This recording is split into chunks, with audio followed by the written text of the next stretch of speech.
بسم اللہ الرحمن الرحیم۔ حالات و واقعات حضرت ہاشم علیہ السلام، حصہ دوم۔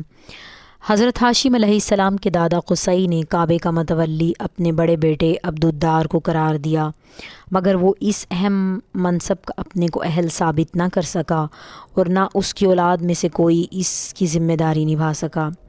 دن بدن حالات بگڑتے گئے اور ہر شعبے میں ابتری محسوس کی جانے لگی۔ حضرت ہاشم علیہ السلام نے جب دیکھا کہ بنو عبدالدار سے یہ کام نہیں سنبھل سکتا تو انہوں نے اپنے بھائیوں سے مشورہ کیا اور سب نے بالاتفاق رائے یہ طے کیا کہ حرم کے عہدے اولاد عبدالدار کے ہاتھ سے لے لیے جائیں اور انہیں معزول و برطرف کر دیا جائے۔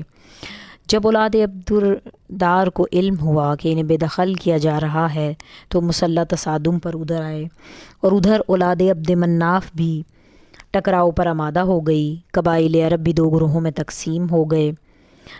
بنو عبد المناف اور ان کے حامی قبائل مطیبین کہلائے اور بنو عبدالدار اور ان کے ہم نوا قبائل احلاف کے نام سے موسوم ہوئے۔ قریب تھا کہ مطیبین اور احلاف میں جنگ چھڑ جائے کہ کچھ امن پسند اور صلح جو افراد بیچ میں پڑے اور کہا کہ بہتر یہ ہے کہ باہمی گفت و شنید سے فیصلہ کر لیا جائے، اور اگر جنگ چھڑ گئی تو اس کے نتائج بڑے ہولناک ہوں گے۔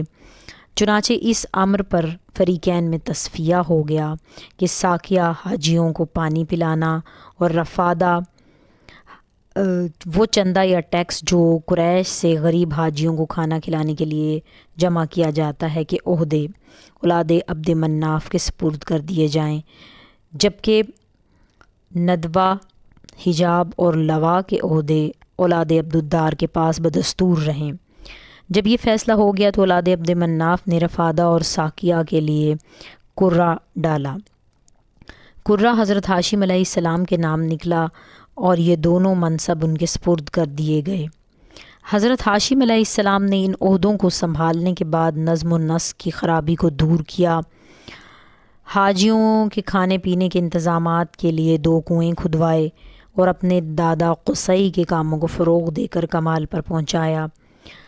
جب حج کا زمانہ قریب آتا تو قریش کو خانہ کعبہ کے پاس جمع کرتے، سرمایہ فراہم کرتے، کچھ قریش سے لیتے اور زیادہ تر اپنے پاس سے دیتے۔